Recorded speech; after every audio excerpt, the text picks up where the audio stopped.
स्वागत है आप सबका आज फिर से दुबे सर के एक नए क्लास में। आज मैं फिर से आप सबके लिए एक नया वीडियो लेकर आया हूं और आज इस क्लास को जब आप करेंगे तो आप पूरा कर पाएंगे अपने सिलेबस में मौजूद तुलसीदास के पद, जो कि तुलसीदास जी द्वारा रचित है। आज हम लोग इस पाठ से संबंधित बहुत सारी नई बातों को जानेंगे, साथ ही साथ इसमें मौजूद एमसीक्यू और एसएक्यू क्वेश्चनों को पढ़ेंगे, उसके उत्तरों को भी जानेंगे।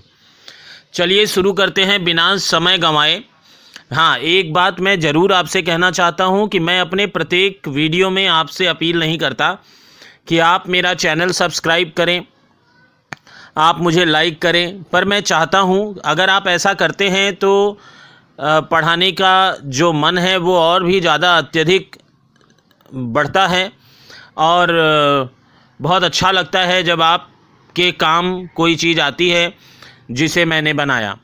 तो इस बात के लिए मैं चाहूँगा कि आप मेरे चैनल को भी सब्सक्राइब करें, अपने दोस्त बंधु जो आपके क्लास में पढ़ रहे हैं आप उनसे भी यह शेयर करें, साझा करें और उनको भी यह पढ़ने का मौका दें।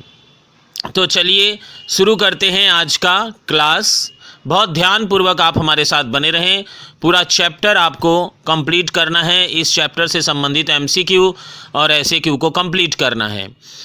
तो सबसे पहले तुलसीदास कवि हैं सगुण भक्ति धारा के, निर्गुण भक्ति धारा, नरमपंथी विचारधारा या गरमपंथी विचारधारा।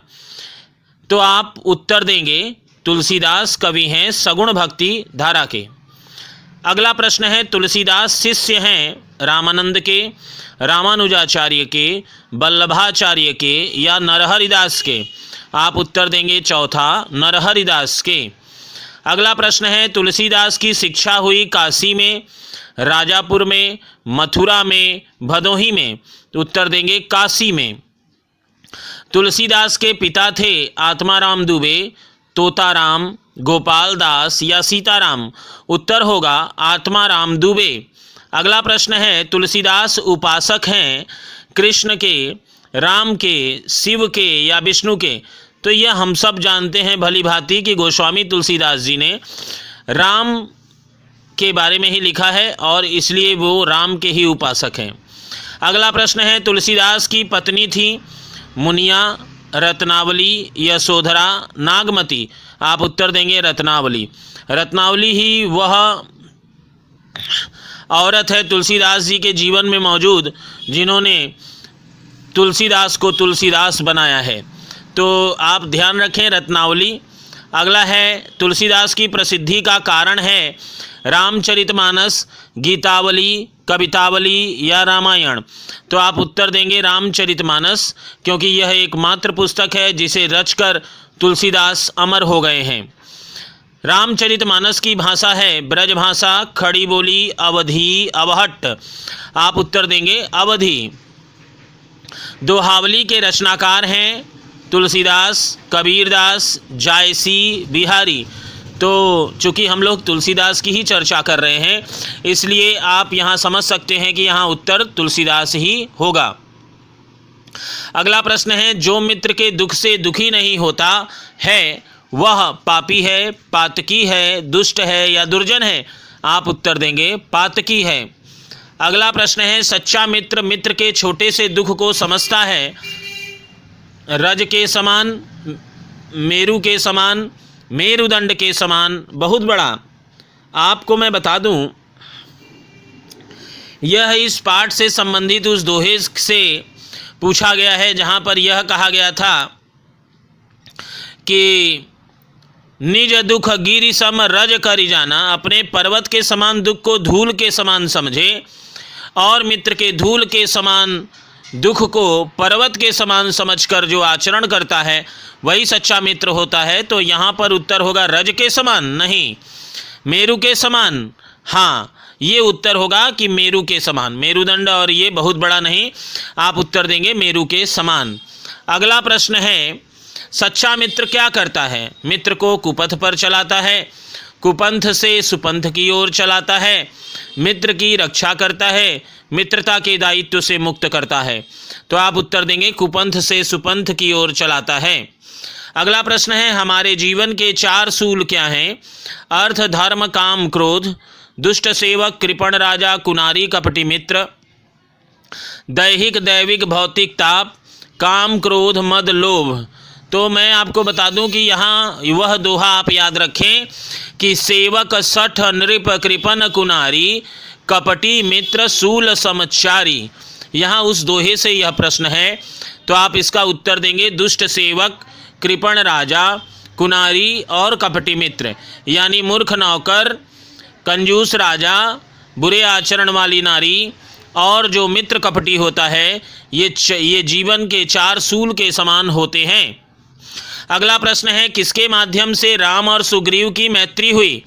विभीषण, हनुमान, जामवंत, लक्ष्मण। आप उत्तर देंगे हनुमान। लक्ष्मण जी क्या लाने गए? फल फूल, धनुष बाण, जनपद या जल? आप उत्तर देंगे जल। जल को गए लखनु है लरिका, यह कथन किसका है?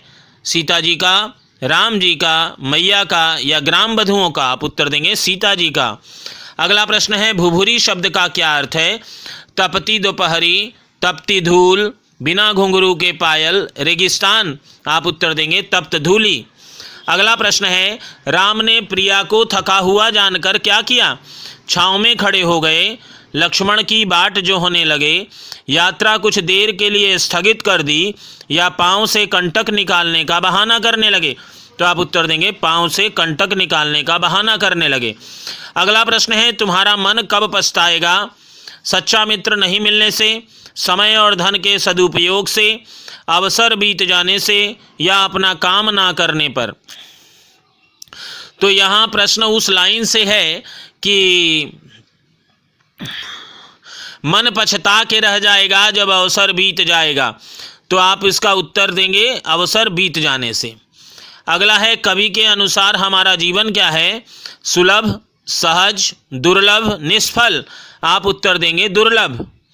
अगला प्रश्न, सहस्त्रबाहु की कितनी भुजाएं थीं? 100, 1000, 10,000, 20,000। तो आप उत्तर देंगे 1000। अगला प्रश्न है, 10 बदन का प्रयोग किसके लिए हुआ है? 10 दिशाओं के लिए, लंकापति रावण के लिए, दशावतार के लिए, विभीषण के लिए? आप उत्तर देंगे लंकापति रावण के लिए। तुलसीदास जी ने हमें क्या करने को कहा है?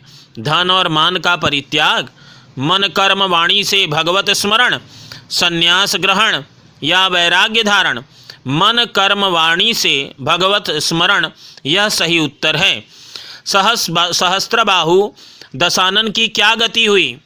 काल के गाल में समा गए, बहुत अत्याचार किए, शांत स्वभाव ग्रहण कर लिए, वैराग्य धारण कर लिए?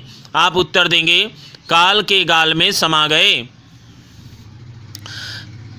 अगला प्रश्न है, सबसे ताकतवर है देवता, राजा, राक्षस या काल? आप उत्तर देंगे काल। तुलसीदास जी ने पामर किसे कहा है?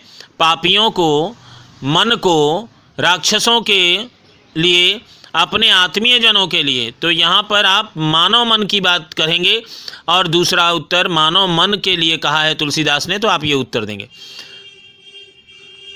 तुलसीदास रामचरितमानस में, तुलसीदास कृत रामचरितमानस में कुल कितने कांड हैं? आप उत्तर देंगे 7, 5, 8 या 9। तो आप उत्तर देंगे 7। किष्किंधा कांड के पश्चात रामचरितमानस में कौन सा कांड आता है? तो किष्किंधा कांड के बाद बालकांड, सुंदरकांड, अयोध्या कांड या लंका कांड? तो आप उत्तर देंगे सुंदरकांड। किष्किंधा कांड के पहले कौन सा कांड आता है? तो अरण्य कांड, बालकांड, सुंदरकांड या किष्किंधा कांड? तो मैं आपको बता दूं कि रामचरितमानस कुल 7 खंडों में विभाजित है। 7 कांड जिसे हम कहते हैं, उसमें बालकांड, अयोध्या कांड, अरण्य कांड, किष्किंधा कांड, सुंदरकांड, लंका कांड और उत्तर कांड मौजूद है। तो आप यहाँ पर उत्तर देंगे किष्किंधा कांड के पहले कौन सा कांड आता है? तो आप उत्तर देंगे अरण्य कांड। अगला प्रश्न है, किष्किंधा कांड तुलसीदास की किस मूल रचना से अवतरित है? किष्किंधा कांड तुलसीदास जी की मूल रचना रामचरितमानस से अवतरित है। तुलसीदास किस धारा के कवि हैं? तुलसीदास राम भक्ति धारा के कवि हैं। तुलसीदास की प्रसिद्धि का कारण क्या है? तुलसीदास की प्रसिद्धि का कारण उनकी एकमात्र पुस्तक रामचरितमानस है। तुलसीदास का जन्म कब हुआ था? तुलसीदास जी का जन्म संवत 1554 में हुआ था। तुलसीदास किस तरह के कवि हैं? तुलसीदास राम भक्ति परंपरा के कवि हैं। तुलसीदास के गुरु कौन हैं? तो तुलसीदास के गुरु नरहरिदास हैं। तुलसीदास की काव्य भाषा क्या है? तुलसीदास की काव्य भाषा अवधी एवं ब्रज भाषा है। तुलसीदास किसके उपासक थे? तुलसीदास राम के उपासक थे। तुलसीदास की दो प्रमुख रचनाएं क्या हैं? रामचरितमानस, कवितावली, विनय पत्रिका। विनय पत्रिका क्या है? विनय पत्रिका भगवान के प्रति लिखी गई एक पत्रिका है। सुग्रीव कौन थे? सुग्रीव किष्किंधा के राजा बाली के भाई थे। किष्किंधा का राजा कौन था? किष्किंधा का राजा बानर राज बाली था। मित्रता किनके किनके बीच होती है? सच्ची मित्रता दो समान विचारधारा रखने वालों के बीच होती है। अगला प्रश्न है, सीता जी लक्ष्मण को लेकर चिंतित क्यों हैं? लक्ष्मण अभी बच्चे हैं और यही उनकी चिंता का कारण है। जानकी नाथ के प्रेम का क्या असर होता है? जानकी जी का तन पुलकित हो जाता है और आंखों से आंसू धारा प्रवाहित होने लगती है। अब यहाँ पर आप देख रहे हैं कि आपके सामने 1 नंबर प्रश्न आया, और जब मैं इस क्लास को शुरू किया था तो सबसे पहला जो आप प्रश्न पाए थे वो 2 नंबर का था। 2 नंबर से आज मैंने शुरू किया था। वहाँ पर मैंने आपको कुछ नहीं बताया। मुझे मालूम है कि आप धैर्यपूर्वक बने रहेंगे और सब कुछ जानने के बाद ही इस प्रश्न पर आएंगे, लेकिन अब मैं आपको बताना चाहता हूँ कि तुलसीदास जी के जन्म के बारे में अलग अलग किताबों में अलग अलग संवत और सन मिलते हैं।